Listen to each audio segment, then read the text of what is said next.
Reverbical by RealtimeOnly. Is it just another reverb, or does it have what it takes to stay? Let's find out and have a closer look. Before we start to dig deep, first let's listen to the probably most important aspect of reverb, the sound. To show off a bit of the capabilities of this algorithmic reverb, I've prepared 4 little examples that would come in handy in an average production. Using a more dense reverb, you can turn drums from sounding like this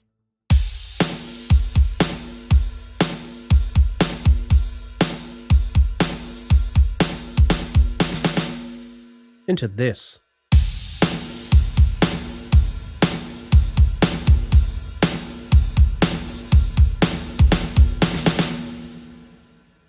Using a reverb with a longer tail and a bit of shimmer, which is a new feature for the upcoming version 1.2, you can turn a dry piano like this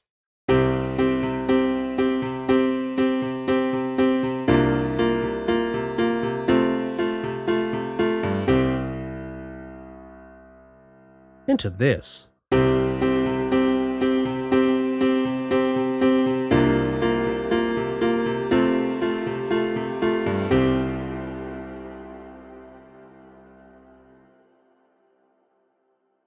You can also fatten synth sounds like this to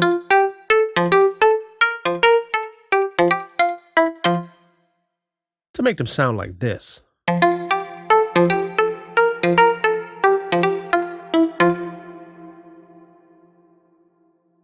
Or, if you love long reverb tails like I do, you can use them on vocals and other elements to make them sound go from this make this feeling last to this. Oh, can you make this feeling last?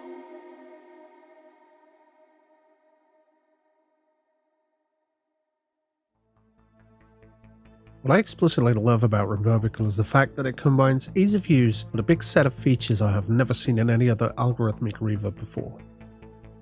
To provide a different point of view for different usages, Reverbical is using 3 interfaces. The grid view, which keeps it clean and simple, the classic view, which contains the most common options, and the tweak view for real enthusiasts. This way, anyone who doesn't want to be distracted by too many options visually can use the grid view to quickly choose and adjust a preset, which later can be fine-tuned in the classic view, or completely overhauled in a tweak view once you get your head around all the features. But let's start by having a look at a grid view. It is stripped down to the maximum, containing only grid with presets, knobs for the space and dry wet parameters, a freeze button, and of course a menu.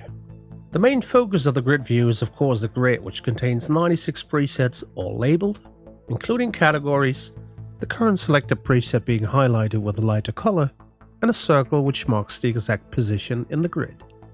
We'll have a look at the necessity of the circle later. The grid also features a nifty color coding. Just right-click in a grid, and the presets' names will get color-coded according to their categories. For example, green for chamber, orange for experimental, blue for room, and so on. A complete list of the categories can be looked up in a manual. This will also be useful once you'll start to make your own presets. Right-click again, and the names will be back to their standard color, but the background color will change instead. This is my personal favorite, since once you get used to the category colors, it makes browsing perfectly simple. If you want to, you can also rearrange the preset tiles. Press Ctrl or Command, left-click a tile of your choice and drag and drop it to the target. Note that when doing it, the source position is now being displayed with a bright red background and the target with a bright green background, making it a bit easier to find source and target in the grid while doing this. You'll see that if the target tile already is occupied, the source and destination tiles will be simply switched. Please note though that these changes you're doing will not be automatically saved, but you have to save the bank first for the changes to take effect. Onwards to the big knobs. The space perimeter is a multi-dimensional perimeter and an overall factor of the perceived size and extension of the given preset, which is internally modifying a set of size-related parameters like early size, pre-delay, and others, without losing the overall character of the room. This virtual all-in-one knob for the size of your reverb in total will save a huge amount of time for anyone who is looking for quick results. The dry-wet perimeter should be clear, but just in case it isn't, it controls the amount of the dry original signal and the wet process signal, kind of a ratio. One more important thing about those knobs. Notice that whenever I change the preset, the space and dry-wet perimeter don't change. That's because they are locked, as the little icon below the knobs indicate. Click them to unlock, and when you change to another preset, then the perimeters will change according to the selected preset. This is useful if you have found the right amount of dry, wet, and space level, and you just want to browse through the presets for a different sound. The freeze function, represented by snowflake below the knobs, can be quite helpful for artistic kind of effects. Left click to activate, and the feedback loop will be in a permanent repeating cycle. Left click again, and it will continue starting off where you activated it in the first place. Finally, let's have a quick look at the menu. Let's go from left to right and start with a record button on the top left. When selected, it will turn red, indicating that any change you make to the preset parameters will be saved. For now, let's better be careful and turn it off at this point. I'm quite happy with the factory presets the way they are. But in case you have screwed things up, don't worry. You can factory reset the settings. I'll show you in a minute. With the minus and plus buttons, you can switch back and forth in the preset list. P will open a preset import-export menu that contains quite some useful features. Next to the essential functions of saving presets and banks, you can copy a preset to clipboard and also import a preset from clipboard. Since the presets basically are just XML files, it's easy to exchange preset with friends, colleagues, or the community. You can just copy them to the clipboard and then paste and share them anywhere, as well as importing them into Reverbical easily right from the clipboard. In case you have done bad things to factory presets or messed up with a whole bank, there's no need to reinstall. As I mentioned earlier, you can easily reset single presets represented by the currently selected preset in the grid, or the whole factory bank right on the fly. A really neat function that should be a standard in many VSTs. Also, you can select presets or switch to other banks here, even to your own user banks or presets, if available. The question mark in the menu on the lower right is used to activate or deactivate a help display. Quite nice for getting used to the plugin without opening the manual over and over again. When activated, just hover over the control in question. Now that we're done with the grid view, let's have a closer look at a classic view, where we can shape the reverb in a bit more detailed way. First, let's check the early reflection section. Low pass controls the damping frequency of the early reflection low pass filter. Higher settings result in a brighter early reflection signal, corresponding to a room with less absorbing wall materials.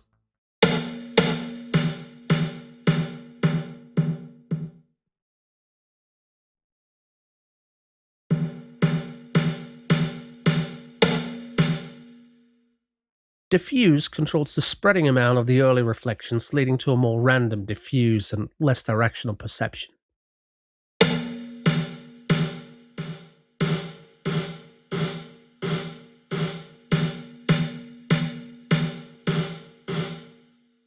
The size is of course for the size of the room. With larger rooms, reflected sound waves take longer to travel and arrive later at the listener's ear. These delay relationships form the basis on how we perceive a room's dimensions.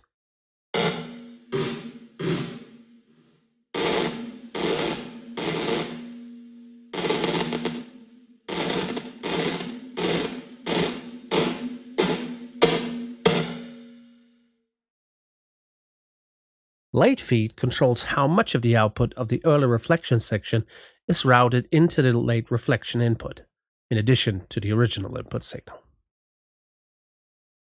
In the late reflection section, we have decay, which sets the time until the reverb tail has decayed below a certain amplitude level.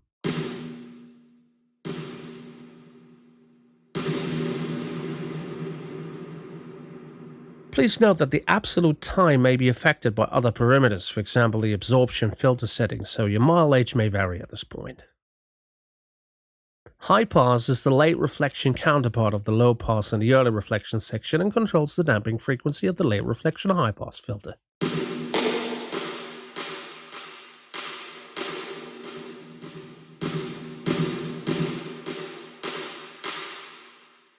With the next two, modulation amount and modulation frequency, we have a nice little modulation gimmick at our hands to shape the reverb even more.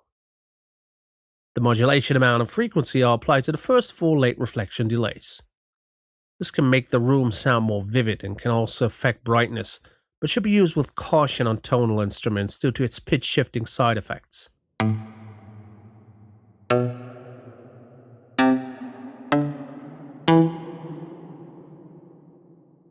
If used right though, which also depends on the source material, and the purpose of the reverb itself of course, can be the icing on the cake that was previously missing. Finally, let's have a look at the main controls.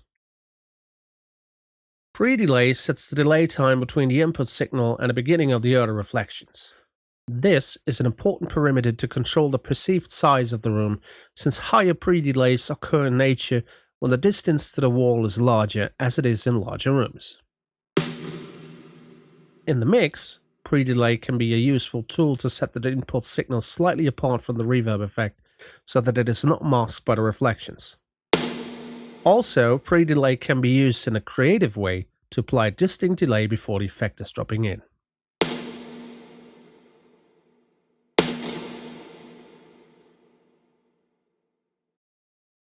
The late pre-delay puts an additional delay time between the beginning of the early and late reflections to further enhance perceived size and distance, and for more creative effects.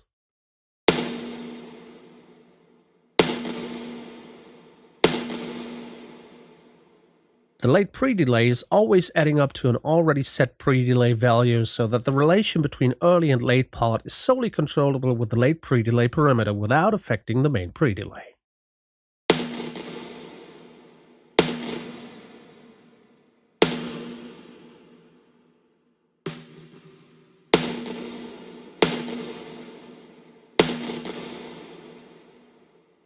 The early-late mix is the mix amount between early and late reflections. Low value sets the focus on the early reflections, which results in low perceived distances to the source signal and a low envelopment perception, while a high value will set its focus on the late reflections. The stereo parameter will do just that.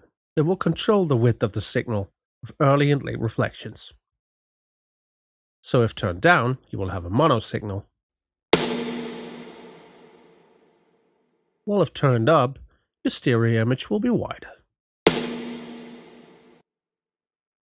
Another cool feature is the separation of dry gain and wet gain, which means you can control the volume of the dry and the wet signal separately before being summed up to the final signal.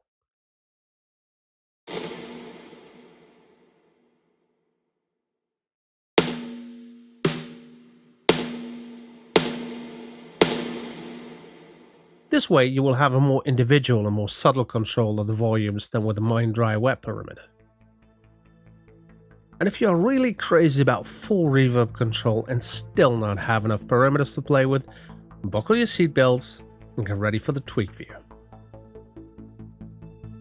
With this view, deep control to the inner workings of the late reflection network is available, so that each preset can be made sound individually distinctive and characterful. In a natural room environment excited with sound, each wall results in reflections of the original sound that gets reflected over and over on the other walls, to finally add up to the whole dense sum at the listener's ears. With each reflection, the sound is filtered in a very specific way, depending on the wall characteristics. Soft material like carpet, for example, will lose about 10 dB at 1 kHz, while hard material like glass reflects sounds with just 1 dB of attenuation in this frequency range.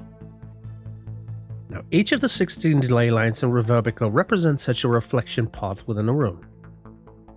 The filter value affects how much will be absorbed per reflection, and the delay value sets its path delay, resulting in a complex and characteristic overall frequency response.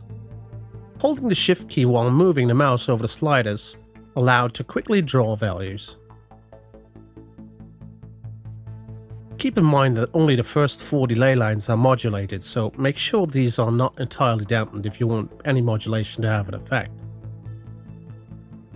To top all of this off, you can adjust the early color by providing the source and receiver position and XYZ coordinates of the room.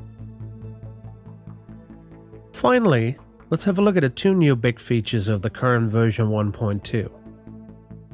Pressing this grid-like button will activate grid morphing, where the aforementioned circle on the grid comes into play. The circle is now an indicator of which presets on the grid will be morphed together. You can move the circle around, and all of Reverbical's parameters will be morphed between the selected presets on the grid, creating a whole new reverb. This can also be automated and combined with a user bank to create even more stunning reverb effects. The second new feature is called Shimmer, and enriches the reverb tails with additional harmonics to add a shimmering glance to the wet signal. The results can range from subtle high-frequency enhancements to drastic choral-like harmonizing sounds.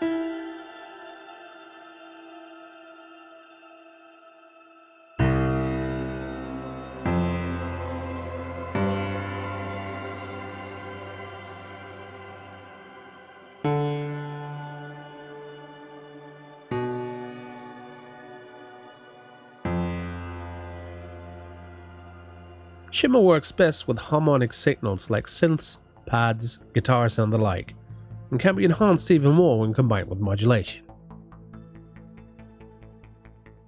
Summing all up, I have never seen any plugin with such full control. This should really make anybody happy who thinks that he doesn't have enough control over reverb parameters, but also people who don't care for this and just want some good sound and quick and easy access. Taking into account that the current price of Reverbical is just $59, it's an absolute steal. And if you're not convinced yet, head over to RealtimeOnly.com and try the demo. Believe me, you won't regret it.